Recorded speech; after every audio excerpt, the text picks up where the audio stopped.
আপনি কি কখনো ভেবে দেখেছেন যে স্ত্রীকে একজন স্বামী তার রক্ত ঘাম ঝরানো উপার্জন দিয়ে লালন পালন করেছে, নিজের বোনের বিয়ের টাকা তার কোচিংয়ে লাগিয়েছে এবং তাকে একজন সাধারণ মেয়ে থেকে এসডিএম বানিয়েছে, সেই স্ত্রী সাফল্যের চেয়ারে বসতেই নিজের স্বামীর মৃত্যুর পরোয়ানা লিখে দেবে?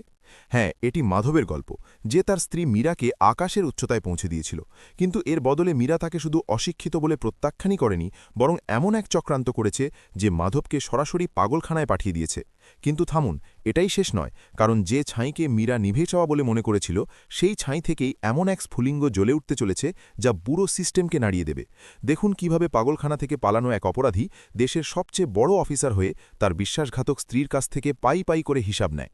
এই গল্পটি যদি পুরো দেখতে চান, তবে ভিডিওটি শেষ পর্যন্ত অবশ্যই দেখুন। অমৃতপুর গ্রামের সকাল তখনও পুরোপুরি জাগেনি। নীরবতা ভেঙে মাধবের পুরনো সাইকেলের চেনের চড়চড় শব্দ আসছিল। মাধবের কাঁধে শস্যের ভারী বস্তা ছিল এবং কপালে ঘামের বিন্দু ছিল, যা ঠান্ডা হাওয়া সত্ত্বেও থামছিল না। গ্রামের মানুষ তখনও তাদের লেপের নিচে লুকিয়েছিল, কিন্তু মাধবের জন্য দিনটি ৩ ঘণ্টা আগেই শুরু হয়ে গিয়েছিল। সে জানত যে আজ যদি সে শহর থেকে জিনিসপত্র আনতে দেরি করে, তবে দোকানে বিক্রি কম হবে এবং মীরার নতুন কোচিংয়ের কিস্তি অসম্পূর্ণ থেকে যাবে। বাড়ি পৌঁছতেই মাধব বস্তাটি নামিয়ে রাখল এবং সোজা রান্নাঘরের দিকে দৌড়াল। সেখানে মীরা গভীর ঘুমে আচ্ছন্ন ছিল। তার মাথার কাছে লক্ষ্মীকান্তের পলিটি এবং ইতিহাসের মোটা বই ছড়িয়ে ছিটিয়েছিল। মাধব খুব কোমলভাবে সেই বইগুলো গুছিয়ে রাখল। সে চুলা জ্বালালো এবং চা বসালো।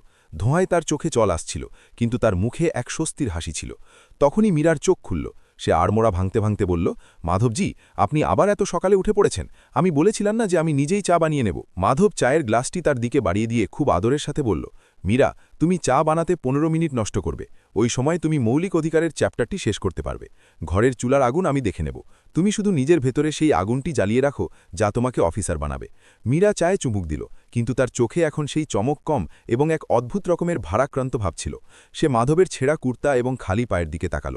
মাধবের চপ্পলগুলো ঘষে এমন পাতলা হয়ে গিয়েছিল যে কাঁকড় সোজা পায়ের তলায় ফুটত। মীরা ধীরে করে জিজ্ঞেস করল, আপনি নিজের জন্য নতুন জুতো কেন নিচ্ছেন না? আগামী মাসে আমার ফি একটু কমিয়ে দেব কি? মাধব খিলখিল করে হেসে উঠল। সে তার ছেঁড়া চপ্পল নাড়াতে নাড়াতে বলল, আরে, এটা তো এখনও আরও ১ বছর চলবে। আর ফির কথা যদি বলো, তাহলে তুমি এর চিন্তা ছেড়ে দাও। আমি আমার বোনের বিয়ের জন্য যে সামান্য কিছু টাকা জমিয়েছিলাম, তা আপাতত তোমার দিল্লির টেস্ট সিরিজে লাগিয়ে দিয়েছি। বোনের বিয়ে পর্যন্ত তো আমি আরও পরিশ্রম করে জোগাড় করে নেব। ব্যাস, তুমি হার মেনো না। মাধবের এই ত্যাগ মীরার কাছে সেই সময় একটা বোঝার মতো মনে হচ্ছিল, কিন্তু মাধবের জন্য এটা ছিল তার প্রার্থনা। সে জানত না যে সে যে গাছটিকে নিজের রক্ত ঘাম দিয়ে লালন করছে, তার ফল কখনও সে চেখে দেখার সুযোগ পাবে কি পাবে না। গ্রামের বটগাছের নিচে বসে থাকা বয়স্করা প্রায়ই মাধবকে সতর্ক করত, মাধব, একে এত পড়িও না, শহরের হাওয়া লাগলেই রং বোঝে যায়। কিন্তু মাধবের উত্তর সবসময় একটাই হতো, আমার মীরা কাঁচ নয়, হীরা। সেদিন সন্ধ্যায় যখন মাধব দোকান বন্ধ করে বাড়ি ফিরল, তখন সে তার সাথে একটা পুরনো টেবিল ও চেয়ার নিয়ে এসেছিল, যা সে ভাঙাড়িওয়ালার কাছ থেকে কিনেছিল। সে সারা রাত জেগে সেই টেবিলটি ঘষামাজা করল, সেটায় রং করল যাতে মীরার পড়তে সুবিধা হয়। সে সারা রাত জাগত যাতে মীরা শান্তিতে ঘুমাতে পারে। সে জানত না যে এই সংগ্রাম তো কেবল শুরু। আসন্ন ঝড় তার ঘরের ভিত্তি পর্যন্ত নাড়িয়ে দেওয়ার মতো ছিল। সময়ের চাকা ঘুরল এবং অমৃতপুর গ্রামে সেই সকাল এলো, যার জন্য মাধব তার পাথরে চোখে বছরের পর বছর অপেক্ষা করেছিল। খবরের কাগজের পাতায় বড় বড় অক্ষরে লেখা ছিল, গ্রামের বউ মীরা হল এসডিএম। পুরো গ্রামে যেন দিওয়ালি উদযাপিত হল। মাধব তার দোকানের বেঁচে থাকা সমস্ত গুড় আর মিষ্টি গ্রামবাসীর মাঝে বিলিয়ে দিল। তার ছেঁড়া শার্ট আজ আনন্দে ফুলে ফেপে উঠছিল। তার মনে হলো যে এবার তার সংগ্রামের তাপ শেষ হলো এবং এখন সুখের শীতল ছায়ার সময়। কিন্তু মীরা শহরের সেই বিলাসবহুল সরকারি বাংলায় পা রাখতেই মাধবের জন্য দুনিয়ার রং বদলাতে শুরু করল।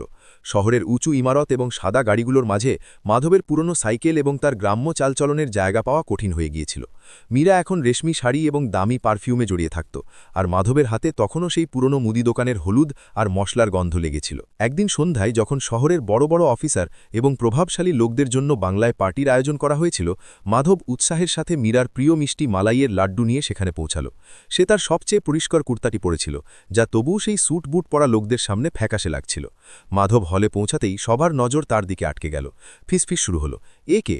এসডিএম সাহেবার চাকর নাকি কোনো ফরিয়াদি? মীরা যখন মাধবকে দেখল, তখন তার চোখে ভালোবাসা ছিল না, বরং ছিল এক গভীর লজ্জা। তার কাছেই দাঁড়িয়েছিল বিক্রম, একজন চালাক এবং ষড়যন্ত্রকারী অফিসার। বিক্রম ধীরে করে মীরার কানে বলল, মীরা, এই লোকটি কে? তোমার ইমেজ নষ্ট করছে। মীরা এক মুহূর্তের জন্য ইতস্তত করল। সে মাধবের সেই ফাটা গোড়ালির পাগুলোর দিকে তাকাল, যে পা তাকে মাইলকে মাইল দূরে কোচিংয়ে পৌঁছে দিয়েছিল। আর তারপর অত্যন্ত রুক্ষভাবে বলল, এ আমাদের গ্রামের একজন সেবক, হয়তো কোনো আবেদন নিয়ে এসেছে। মাধবের হাত থেকে সেই লাড্ডুর বাক্সটি পড়ে গেল। তার মনে হলো যেন কেউ প্রকাশ্যে তার কলিজা টেনে বের করে নিয়েছে। সে চুপচাপ সেখান থেকে বেরিয়ে গেস্ট রুমের এক অন্ধকার কোণে গিয়ে বসল। রাতে যখন পার্টি শেষ হল, মীরা ঘরে এলো। তার কণ্ঠস্বরে এখন আর সেই মিষ্টটা ছিল না, বরং ছিল ক্ষমতার কঠোর দম্ভ। সে চিৎকার করে বলল, তোমার এখানে আসার কি দরকার ছিল? তুমি সবার সামনে আমাকে হাস্যাস্পদ করে তুলেছ। মানুষ কি ভাববে যে একজন এসডিএমের স্বামী এত অশিক্ষিত এবং গেও? মাধবের চোখ থেকে জল ছলছল করে উঠল। সে শুধু এটুকু বলল, মীরা, এই অশিক্ষিত স্বামীই তো রাত জেগে তোমার বইয়ের নোটস বানিয়েছিল। এখন কি আমি আর তোমার স্ট্যাটাসের যোগ্য নেই? মীরা কোনো জবাব দিল না, মুখ ঘুরিয়ে নিল। সে ভুলে গিয়েছিল যে সিঁড়ি তাকে উপরে নিয়ে গেছে তা এই লোকটির কাঁধ দিয়েই তৈরি হয়েছিল। ওদিকে বিক্রম তার চাল চালতে শুরু করেছিল। সে জানত যে মীরাকে পুরোপুরি নিজের বশে আনার জন্যে মাধবকে তার জীবন থেকে বের করে দিতে হবে। সে মীরাকে বোঝাতে শুরু করল যে মাধব তার ক্যারিয়ারের জন্য এক বড় ঝুঁকি। সে ধীরে ধীরে মীরার মনে এই বিষ ঢুকিয়ে দিল যে মাধব তাকে কখনো বুঝতে পারবে না। সাফল্যের নেশা মীরার মাথায় চেপে বসেছিল এবং সে দেখতেই পাচ্ছিল না যে বিক্রম তাকে ভালোবাসে না, বরং তার চেয়ারটিকে ব্যবহার করছে। ষড়যন্ত্রের প্রথম ঘুঁটি সাজিয়ে নেওয়া হয়ে গিয়েছিল। মীরা তার আইনজীবীর সাথে গোপনে কথা বলতে শুরু করেছিল। সে মাধব থেকে মুক্তি পেতে চাইছিল, কিন্তু সে জানত যে মাধব এত সহজে তাকে ছাড়বে না। তাই সে এক ভয়ানক পথ বেছে নিল। সে বিক্রমের সাথে মিলে সিদ্ধান্ত নিল যে সে মাধবের ওপর এমন এক অভিযোগ আনবে যাতে সে পুরো দুনিয়ার চোখে নিচে নেমে যায়। বিশ্বাসঘাতকতার সেই কালো রাত এবার ঘনিয়ে আসছিল, যেখানে ভালোবাসার বলি দেওয়া হবে। অমৃতপুর গ্রামের সারল্য এবং শহরের চাকচিক্যের মাঝের ব্যবধান এখন এত গভীর হয়ে গিয়েছিল যাতে মাধবের বছরের পর বছরের ভালোবাসা ডুবতে বসেছিল। শহরে বর্ষার প্রথম বৃষ্টি পড়ছিল, কিন্তু মাধবের কাছে এই আবহাওয়া মনোরম নয়, বরং ভীতিকর ছিল। সে বাংলোর বারান্দায় বসে বৃষ্টির ফোঁটাগুলোর দিকে তাকিয়েছিল আর ভাবছিল যে তার মীরা এত বদলে গেল কিভাবে। তখনই মীরা ঘর থেকে বেরিয়ে এলো। তার মুখে এক কৃত্রিম কোমলতা ছিল। সে খুব আদরের সাথে মাধবের হাত ধরল। মাধবজি, আমাকে মাফ করে দিন। গত কয়েকদিন ধরে কাজের চাপের কারণে আমার মাথা ঠিক ছিল না। আমি ভুলেই গিয়েছিলাম যে আজ আমি যা কিছুই হয়েছি তা আপনার জন্যেই। চলুন, আজ সব ভুলে গিয়ে একটা নতুন শুরু করি। মাধবের চোখে চমক এসে গেল। সে তো সাদাসিধে এক মানুষ। তার মনে হলো যেন তার প্রার্থনা শোনা হয়েছে। সে মীরার হাতের ওপর নিজের হাত রাখল এবং হাসল। সে কি জানত যে এটা হাসি নয়, বরং তার বিনাশের শেষ ডাক ছিল? মীরা তাকে ভেতরে ডাকল এবং তার জন্য বিশেষভাবে চা বানাল। চা খাওয়ার কিছুক্ষণের মধ্যেই মাধবের মাথা ঘুরতে শুরু করল। তার মনে হলো হয়তো ক্লান্তির কারণে এমনটা হচ্ছে। সে বিছানায় শুয়ে পড়ল এবং গভীর ঘুমে আচ্ছন্ন হয়ে গেল। মাঝরাতে হঠাৎ করে ঘরে চিৎকার চেঁচামেচি শুরু হলো। মাধবের ঘুম ভাঙলে সে দেখল যে ঘরের জিনিসপত্র ছড়িয়ে ছিটিয়ে আছে, কাঁচ ভাঙা, এবং মীরা মেঝেতে বসে জোরে জোরে কাঁদছে।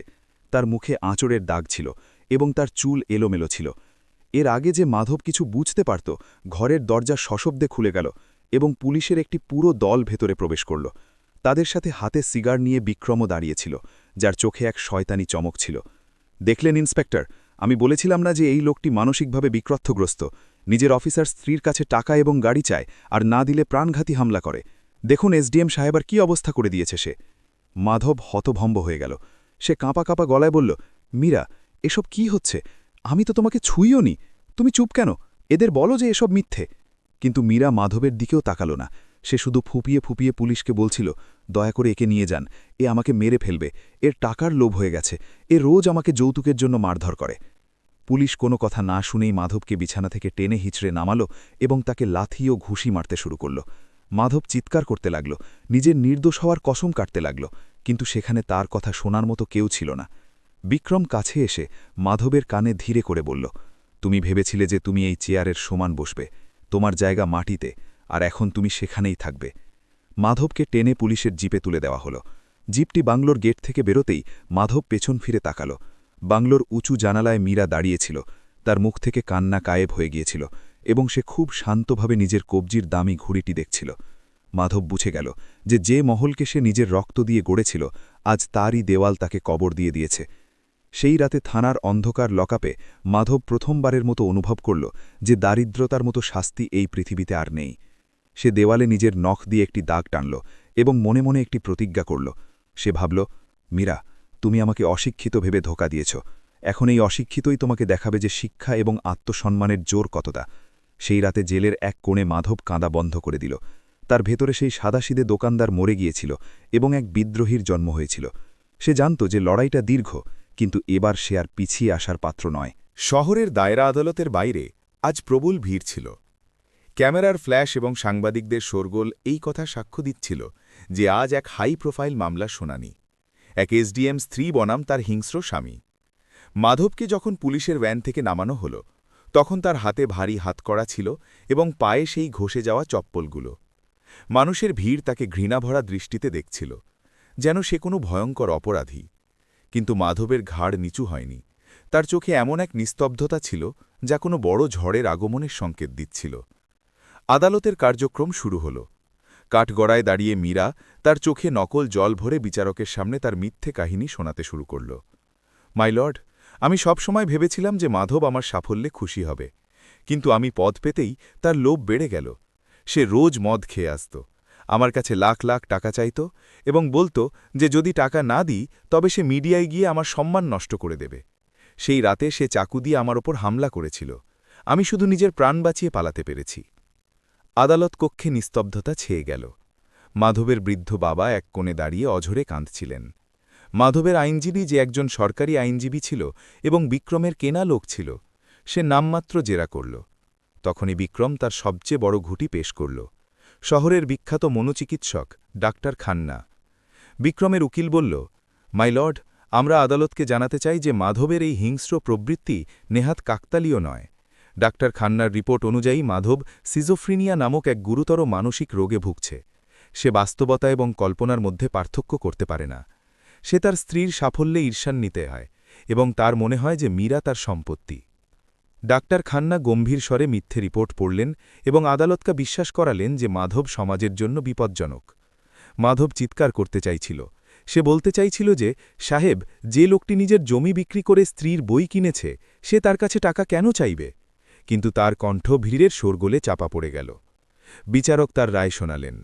মাধবকে তার মানসিক অবস্থা বিবেচনা করে জেলের বদলে বিশেষ মানসিক আরোগ্যশালার অর্থাৎ পাগলখানার উচ্চ নিরাপত্তা সম্পন্ন ওয়ার্ডে পাঠানোর নির্দেশ দেওয়া হল। রায় শুনতেই মাধবের পায়ের তলা থেকে মাটি সরে গেল। পাগলখানা মানে এমন একটা জায়গা যেখানে মানুষকে জীবন্ত কবর দিয়ে দেওয়া হয়। পুলিশ যখন তাকে বাইরে নিয়ে যেতে লাগল, তার নজর মীরার ওপর পড়ল। মীরা খুব হালকাভাবে চোখ থেকে চশমা সরাল এবং এক বিজয়ী হাসির সাথে মাধবের দিকে তাকাল। সেই হাসি বলছিল, এখন তুমি আর কখনো ফিরে আসবে না। পাগলখানার লোহার গরাদ যখন মাধবের পেছনে বন্ধ হল, তখন সে প্রথমবারের মতো মৃত্যুকে অনুভব করল। সেখানকার বাতাসে এক অদ্ভুত গন্ধ ছিল, ওষুধের আর ভেঙে পড়া মস্তিষ্কগুলোর। ওয়ার্ডেন তাকে এক অন্ধকার ঘরে ধাক্কা দিয়ে ঢোকাল আর বলল, এখানে অফিসারগিরি চলবে না, চুপচাপ কোনায় পড়ে থাক। মাধব সেই রাতে ছাদের দিকে তাকিয়ে ভাবল যে মীরা তাকে শুধু শরীর দিয়েই নয়, বরং সমাজের চোখে মন থেকেও মেরে ফেলেছে। কিন্তু সেই অন্ধকারেও মাধবের সাহস পুরোপুরি ভাঙেনি। সে দেখল যে সেই ওয়ার্ডেই এক বয়স্ক লোক বসেছিল, যে দেওয়ালে অদ্ভুত সব ছবি আঁকছিল। লোকটি মাধবের দিকে তাকালো এবং খুব ধীরে করে বলল, বাবা, যদি এখান থেকে জীবিত বেরোতে হয় তবে তোমার স্মৃতিশক্তি এবং তোমার পড়াশোনাকে হাতিয়ার বানাও। এরা তোমাকে ওষুধ দেবে, কিন্তু তুমি নিজের জ্ঞান হারিও না। মাধব বুঝে গেল যে এখন এই লড়াই ছুরি বা লাঠির নয়, বরং মস্তিষ্কের। সে সিদ্ধান্ত নিল যে সে এই দেওয়ালগুলোর পেছনে নিজের এক নতুন জগৎ তৈরি করবে, এমন এক জগৎ যেখানে সে নিজেকে সেই দিনের জন্য প্রস্তুত করবে যেদিন সে ফিরে যাবে। পাগলখানার সেই স্যাঁতস্যাঁতে দেওয়ালগুলো যে কোনো সাধারণ মানুষের দম আটকে দেওয়ার জন্য যথেষ্ট ছিল। এখানে দিনের শুরু হতো ওষুধের ভারী ডোজ এবং চিৎকারের আওয়াজ দিয়ে। মাধবকে যে ওয়ার্ডে রাখা হয়েছিল সেখানে আলোর এক রশ্মিও পৌঁছত না। ওয়ার্ডেন প্রতিদিন সকালে তাকে 2টি রঙিন বড়ি দিত, যা খেলে মানুষের মস্তিষ্ক অসাড় হয়ে যায়। কিন্তু মাধব জানত যে যদি সেই বড়িগুলো গিলে ফেলে তবে সে তখনও মীরাকে জবাব দিতে পারবে না। সে বড়িগুলো মুখের ভেতর লুকিয়ে রাখত এবং ওয়ার্ডেন চলে গেলেই সেগুলো কোনায় ফাটলে থুতু দিয়ে ফেলে দিত। সেই অন্ধকার কুঠুরিতেই মাধবের দেখা হয় রঘুনাথের সাথে। রঘুনাথ একসময় একজন বর্ষাজীন সাংবাদিক ছিলেন, যাকে এক কেলেঙ্কারির সত্য উদ্ধার করার শাস্তি দেওয়া হয়েছিল। রঘুনাথ মাধবের চোখে প্রতিশোধের আগুন নয়, বরং কিছু হওয়ার তীব্র আকাঙ্ক্ষা দেখেছিলেন। রঘুনাথের কাছে কিছু পুরনো বই আর ছেঁড়া খবরের কাগজ ছিল, যেগুলো তিনি বালিশের নিচে লুকিয়ে রাখতেন। বাবা, এই দেওয়ালগুলো শুধু তাদেরই বন্দী করে যাদের মস্তিষ্ক মরে গেছে। যদি তুমি এখান থেকে বেরোতে হয় তবে তোমার শিক্ষাকে তোমার হাতিয়ার বানাও। মাধব রঘুনাথকে অনুরোধ করল যে তিনি যেন তাকে পড়ানো শুরু করেন। সারা দিন সে পাগল হওয়ার অভিনয় করত, কিন্তু রাতের নিস্তব্ধতায় প্রহরীরা ঘুমিয়ে পড়লে রঘুনাথের ভাঙা লণ্ঠনের আলোয় মাধব পড়া শুরু করত। সে ইতিহাস, ভূগোল, অর্থনীতি আর সংবিধান এমনভাবে মুখস্থ করে ফেলল যেন সেটাই তার নিঃশ্বাস। ছেঁড়া খবরের কাগজ থেকে সে দুনিয়ার খবরের বিশ্লেষণ করত।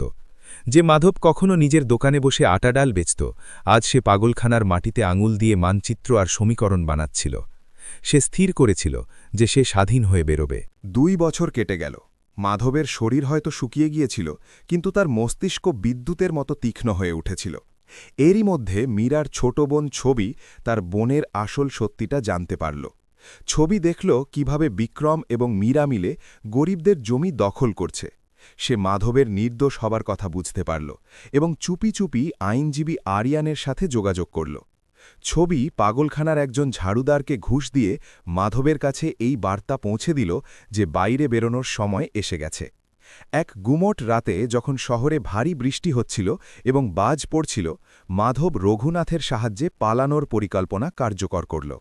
হাসপাতালের পেছনে একটি পুরনো পয়ঃনিষ্কাশন নালা ছিল, যার জালি বহুকাল আগেই জং ধরে নষ্ট হয়ে গিয়েছিল। মাধব তার চাদর দিয়ে দড়ি বানাল এবং ওয়ার্ডের জানালার আলগা রড উপড়ে ফেলল। তার হাত থেকে রক্ত ঝরছিল, কিন্তু সে ব্যথা অনুভব করছিল না। যাও মাধব, আজ থেকে তোমার পুনর্জন্ম হচ্ছে। মনে রেখো, তুমি শুধু একজন স্বামী নও, বরং এই ভ্রষ্ট ব্যবস্থার জন্য জম হয়ে ফিরবে। মাধব রঘুনাথের পা ছুল এবং সেই অন্ধকার নালায় ঝাঁপ দিল। কাদা আর নোংরায় ভরা সেই রাস্তায় তার শ্বাস নিতে কষ্ট হচ্ছিল, কিন্তু তার চোখের সামনে মীরার সেই হাসিমুখ ভাসছিল যখন সে তাকে চাকর বলেছিল। কয়েক ঘণ্টা হামাগুড়ি দেওয়ার পর মাধব শহরের বাইরের এলাকায় একটি ঝোপের পেছনে বেরিয়ে এলো। সে কাদায় মাখামাখি ছিল, তার জামাকাপড় নষ্ট হয়ে গিয়েছিল, কিন্তু তার চোখে প্রথমবারের মতো এমন এক চমক ছিল যা কোনো বড় অফিসারেরও চোখে থাকে না। সে সোজা আইনজীবী আরিয়ানের গোপন ঠিকানায় পৌঁছাল। আরিয়ান তাকে দেখেই জড়িয়ে ধরল। মাধব পরিষ্কার বলে দিল, আরিয়ান, আমাকে এখন শুধু মামলা জিততে হবে না, আমাকে ইউপিএসসি পরীক্ষা দিতে হবে। আমাকে সেই চেয়ার পর্যন্ত পৌঁছতে হবে যেখানে বসে মীরা আমাকে পাগল আখ্যা দিয়েছিল। আমি তাকে দেখাবো যে কলমকে সে অস্ত্র বানিয়েছিল, সেই কলমই এবার তার ধ্বংসের কাহিনী লিখবে। সেই রাতে মাধব নিজের পুরনো পরিচয়কে চিরতরে দাফন করে দিল এবং এক নতুন মাধবের ভিত্তি স্থাপন করল। শহরের জনবহুল এলাকার এক ঘিঞ্জি গলির ছোট একটি ঘরে মাধব তার নতুন জগৎ গড়ে তুলেছিল। এখন তার কোনো নাম ছিল না, কোনো পরিচয় ছিল না। আইনজীবী আরিয়ান তাকে আজাদ নামের একটি পরিচয়পত্র জুটিয়ে দিয়েছিল। মাধব জানত যে মীরার গুপ্তচররা যদি জানতে পারে যে সে পাগলখানা থেকে পালিয়েছে, তবে তারা তাকে বাঁচতে দেবে না। তাই দিনের আলোয় মাধব শহরের এক বড় কনস্ট্রাকশন সাইটে ইট বওয়া আর সিমেন্টের বস্তা তোলার কাজ করতে লাগল। কাজ এতই কঠিন ছিল যে সন্ধে হতে হতে মাধবের শরীর ভেঙে পড়ত। তার কাঁধে কালশিটে পড়ে যেত এবং হাতের তালু থেকে রক্ত চুইয়ে পড়ত। কিন্তু সূর্য ডুবতেই মাধব তার ক্লান্তিকে এক কোণে ছুঁড়ে ফেলে দিত। সে কাছের এক পুরনো গ্রন্থাগারের ডাস্টবিন থেকে ছেঁড়া খবরের কাগজ আর ম্যাগাজিন কুড়িয়ে আনত। রাতের নিস্তব্ধতায় যখন বাকি মজুররা নাক ডাকত, মাধব এক মোমবাতির টিমটিমে আলোয় ইউপিএসসির বইয়ের মধ্যে ডুবে যেত। এক রাতে সে যখন ভারতীয় সংবিধানের পাতা পড়ছিল, তার চোখের সামনে মীরার মুখটি ভেসে উঠল। তার মনে পড়ল কিভাবে সে নিজের দোকানের রোজগার দিয়ে মীরার জন্য এই বইটিই কিনেছিল। মাধব নিজের চোখের জল মুছল আর নিজেকে বলল, কাঁদার সময় পার হয়ে গেছে মাধব, এবার লড়াই করার সময়। সে নিজের পড়াশুনোকে এক তপস্যায় পরিণত করল। সে অঙ্কের কঠিন প্রশ্নগুলো তার কাজ করার জায়গায় ইটের টুকরো দিয়ে মাটিতে সমাধান করত। তার একাগ্রতা এমন ছিল যে চারপাশের শোরগোল তার কানে পৌঁছনো বন্ধ হয়ে গিয়েছিল। এদিকে ছবি, মীরার বোন, নিজের জীবনের ঝুঁকি নিয়ে মীরার অফিস থেকে কিছু এমন গোপনীয় ফাইল চুরি করেছিল যা মীরা এবং বিক্রমের কোটি টাকার কেলেঙ্কারির প্রমাণ ছিল। ছবি সেই ফাইলগুলো আরিয়ানকে দিল, কিন্তু আরিয়ান মাধবকে বোঝাল, মাধব, এই প্রমাণ এখনও দুর্বল। মীরা একজন শক্তিশালী এসডিএম, সে এগুলো ধাপাচাপা দিয়ে দেবে। আমাদের ততক্ষণ অপেক্ষা করতে হবে যতক্ষণ না তুমি নিজে এক বড় শক্তিতে পরিণত হচ্ছ। মাধব বুঝে গেল যে তাকে আগে নিজেকেই আইন হতে হবে। মাসের পর মাস এই কঠোর পরিশ্রমের পর ইউপিএসসির প্রাথমিক পরীক্ষার দিন এল।